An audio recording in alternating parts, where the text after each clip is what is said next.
La seva mare l'odia des del moment del seu naixement per no haver sigut un home. Tancada en un sanatori mental, Camille Claudel, que a poc es va anar apagant, víctima de la soledat, de la injustícia i de l'abandó. L'artista, sempre a l'ombra de Rodin, silenciada per la història, lluita contra la societat, contra el món, per a ser feliç i lliure. Camille Claudel va néixer el 8 de desembre de 1864 en Fère-en-Tardenois, a Aix-Louis-Athenois. Sa mare esperava, com he dit abans, esperava un home que substituïra el seu primer fill, mort amb tan sols 15 dies, un any abans. Però nasqué Camille i fou incapaç de redimir l'amor que sentia per Charles Henry, l'anterior fill, cap a ella. El rebuig s'estendria a la resta de la seva vida i se va abarcar a lletar-la, agafar-la, besar-la, i ja des de molt xicoteta comença a cridar-la l'usurpadora. Tanmateix, Camille Claudel va néixer escultora. Des de ben xicoteta gaudia modelant el fang com si fos un joc, però ja llavors comença a mostrar la seva gran capacitat per a reflectir en aquell material inert els rostres dels seus éssers estimats. El que comença com una mera distracció es va convertir en una passió que no va agradar a la seva mare perquè no era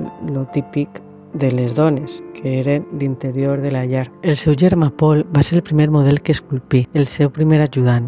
Junt i junta visqueren una infantesa meravellosa entre els boscos de Tardenois. El seu pare la venerà tota la seva vida i la secundà en les seues decisions, malgrat viure en el segle XIX. Als 12 anys, la seva família es traslladà a Nogent-sur-Seine i va entrar a l'Acadèmia de Courageux, una de les poques escoles d'art que admetia estudiantes. La jove aspirant escultora trobà la seva oportunitat quan la família Claudel Athénaïs es va traslladar a viure a París. Corria l'any 1881 i Camille tenia 17 anys. Amb l'ajuda del seu germà fou admesa en l'Acadèmia d'Art dirigida per Alfred Boucher, on un prestigiós escultor exercia de mestre. Aleshores, Auguste Rodin s'adona del talent artístic de la jove, entrant en la seva vida com un terratrèmol. D'alumna del ja llegendari escultor passaria a convertir-se en la seva musa i d'ací amant. Rodin es va enamorar, ell tenia 43 anys i ella de 9. Rodin la va incorporar sense dubtar-lo al seu equip de treball. Començà aleshores un període obsessiu de creació del qual va néixer una de les escultures més famoses, l'Edat Madura, en la qual apareix una figura femenina genotjada agafant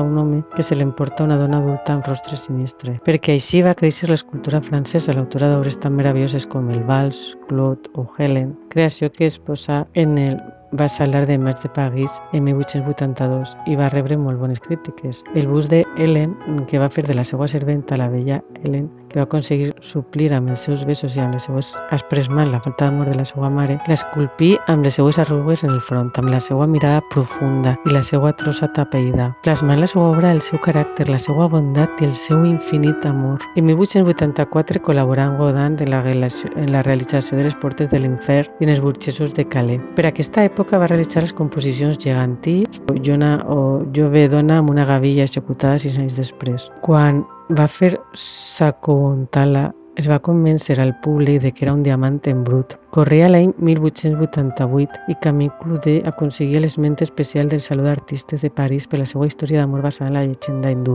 El rei Dushman s'agenolля davant de la seva estimada i li demana perdó per no haver-la reconegut com a amant. Però aquesta mateixa societat parisenca també la va penalitzar i la va castigar perquè els estils de totes dues persones, la del mestre i la de l'alumna, s'assemblaven. Camille Claudel, sempre a l'ombra del seu mentor i amant. No obstant això, el seu talent va ser equivalent i fins i tot hi ha gent que afirma que l'escultura va ajudar a donar forma a algunes de les grans obres del mestre, per no dir directament que les va furtar. El que és segur és que si Claudel haguera nascut home, el seu reconeixement haguera sigut un altre, com moltes altres dones. Rodin mai deixa la relació que tenia amb Auguste Beuguer, com li va dir a Camille moltes voltes, li va enganyar a altres dones una i 1000 vegades, encara que també va jurar que no ho faria. Per tots aquests motius i molts més, Camille va acabar abandonada i cansada de mentides i desencants, presa ja de crisis nervioses i d'insomni. Ja més enllà dels enganys, de l'avortament, la ferida sense tancar, el dolor que no cessa. Així, finalment, per fi va abandonar Rodin en 1893. La lluita per aconseguir la seva meta de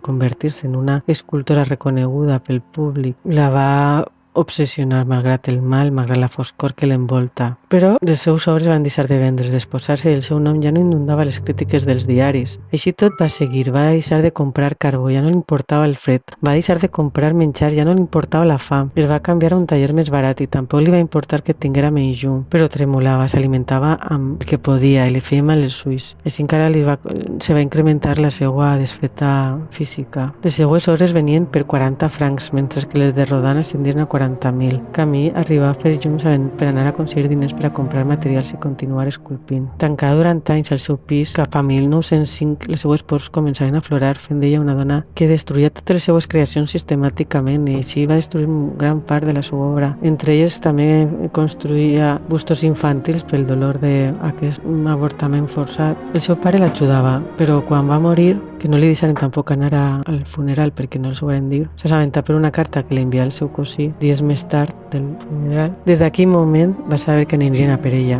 Així fou. Una setmana després, el 10 de març de 1913, una ambulància trenca a l'alba el silenci i la quietud i dos infermers entraren en el taller de Camí per conduir-la al seu tancament, un psiquiàtric. No li deixaren emportar-se res, ni les seues obres ni les seues eines, absolutament res. Diagnòstic oficial, mania persecutòria i deliris de grandesa. La tancaren a l'Hospital Psiquiàtric de Montverders. Així fou abandonada a la seva sort, soterrada en vida, amagada de la societat i del món, envoltada de gent dement, de malalts mentals, de sorolls nauseabuns, de gestos repulsius, i se descobriren per cartes que ella escrivia que era una dona sana, amb judici, que estava manipulada i maltractada pel seu entorn. La seva mare mai anava a visitar-la i rebutjà el consell de metges de tornar-la a la seva llar. El seu germà es negà en 1933 a pagar la pensió hospitalària. Així mor sola en un llit de ferro, passant fred i oblidada per tot el món. El psiquiàtric li va robar 30 anys de la seva vida. El 19 d'octubre de 1943 acaba la seva llarga penitència, com ella mateix ho qualificava, de llargs 30 anys de reclusió injusta sense realitzar ni una sola obra. La societat en castigà per ser dona i voler ser lliure, per viure sola i per haver superat en geni el meu mestre. Va ser soterrada en una fossa comuna. I així tot, l'escultora deixà una obra d'aclaparador talent. El seu naturalisme tenia trets d'impressionisme i simbolisme, buscant sempre l'emoció, que es traduís en un exquisit dramatisme gràcies a un perfecte domini de les tècniques i a la seva enorme sensibilitat. Gràcies a ella es demostrà que és possible esculpir l'emoció.